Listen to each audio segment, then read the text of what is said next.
The first time I heard about Lilianne was when I was 5 years old. We lived in a house where we lacked nothing, but in an area where the health system shone due to its structural problems, and I had fallen ill with pneumonia. I still remember my mom giving me medicine, putting wet tissues on my head for a fever, and faking a smile on her mouth that didn't match her sad eyes. My dad worked a lot to be able to bring in food, and whenever he came back, he would look at me with the same face as my mother's, telling me that everything was going to be okay. I didn't understand anything, only that I was sick of getting worse every day. But in retrospect, I realized they were both afraid that I would die.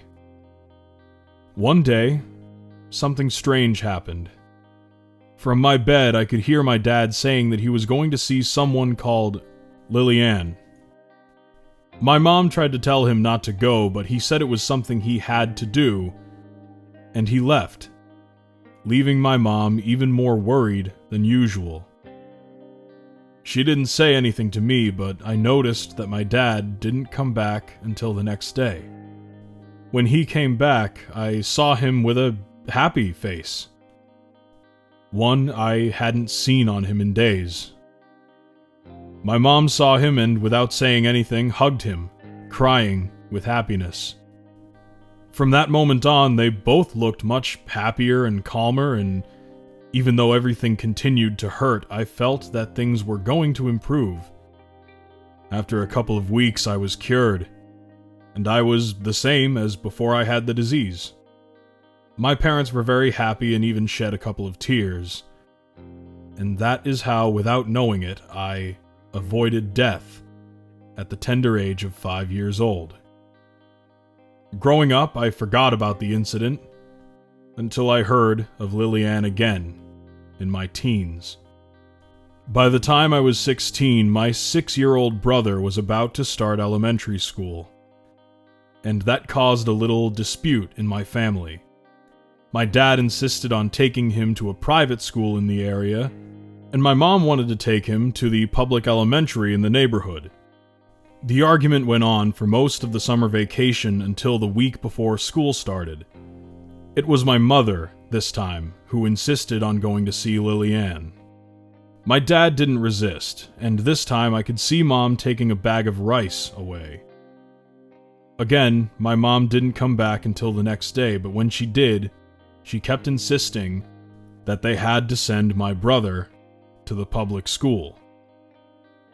The only difference now was that Dad didn't complain, didn't even pout, rather, he acknowledged his mistake.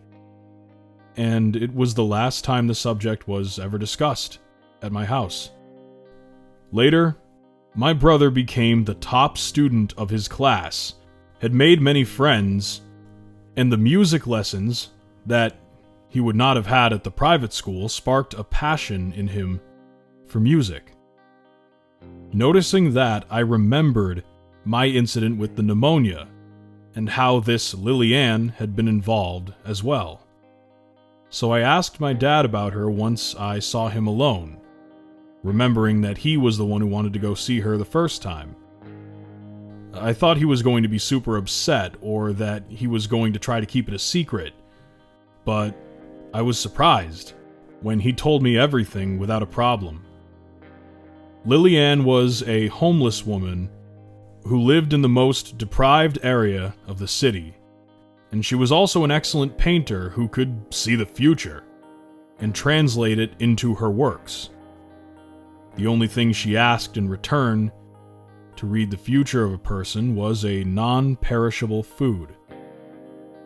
And then she would fall asleep, supposedly some spirit would speak to her in her dreams, and she would begin to paint as a possessed woman as soon as she woke up, capturing the future moment that answered the question that had been asked.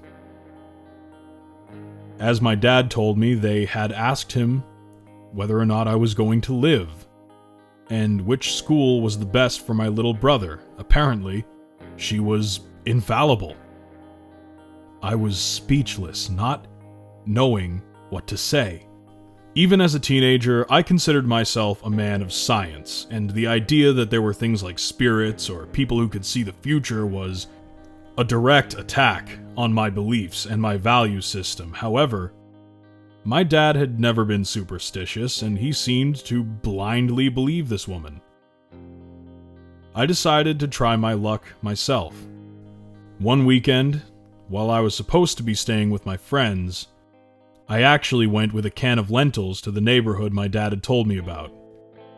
I thought finding her was going to be difficult, but everyone who lived there knew her, and she seemed to be something of a saint to them.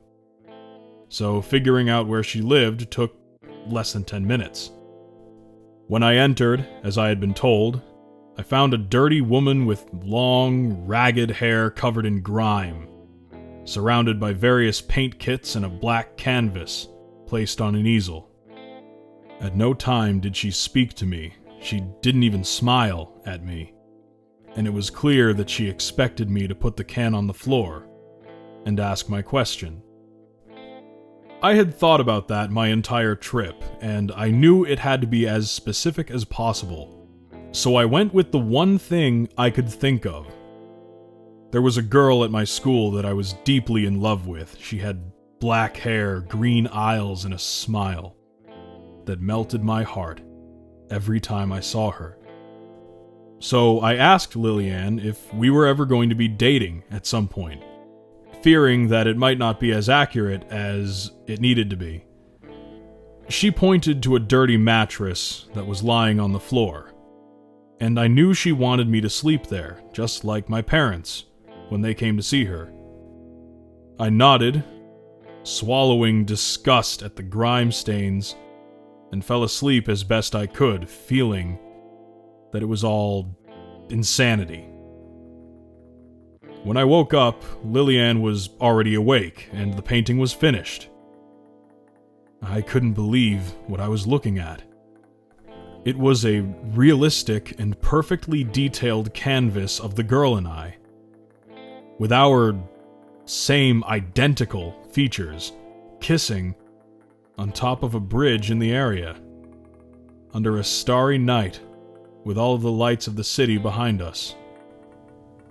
Not only was her technique excellent, but she had managed to capture the physique of a complete stranger to perfection. I was genuinely speechless. Lilianne let me take the painting with me, and the following Monday, nervously, I asked that girl out to a date. And to my surprise, she happily agreed, telling me that she had wanted to go out with me for a long time, but never dared tell me. So we agreed to go to a restaurant on Friday night. The date was perfect. And while I was taking her home on foot, and we were chatting, it was her who gave me our first kiss. On the same bridge with the same details as Lilianne's painting. From then, we started dating, and we're actually still a couple today. That same night, I knew what my dad had told me was real, and I had a hard time sleeping. For the modest price of a non-perishable food, I could make the best decisions and anticipate things in my future in order to prepare for them. I couldn't understand how my parents had so rarely resorted to her services if she was truly infallible. It's only now that I understand that some doors should remain closed. Over the years, I used her practically whenever I had a question that I could not solve. How would I fare on an exam? Which university career should I pursue? What business to invest in? And so on. I became successful, and recognized, among others, as someone who never failed to make good decisions. My parents tried to warn me not to abuse Lilianne's trust, but none of us understood the true implications. Lilianne and I never developed any kind of friendship, and she was always very sullen and quiet, but that didn't matter as long as each of us had what we were looking for. As I said earlier, I had become famous for being someone who never failed, and I was willing to advance my success for decades to come. I wasn't even 30 years old, so I could give myself the pleasure of stretching the date I wanted to meet a bit. That night, I went to where Lilianne was, and I asked her a single question to mark the terrain of my future investments. What will the world be like in 50 years? I went to sleep, not even waiting for her to tell me so. I had gotten used to that dirty mattress, so it didn't take long for me to fall asleep. I was awakened by the deepest screams of terror I had ever heard. Lilianne was awake, screaming maniacally, with her hands over her ears, kneeling and crying in terror.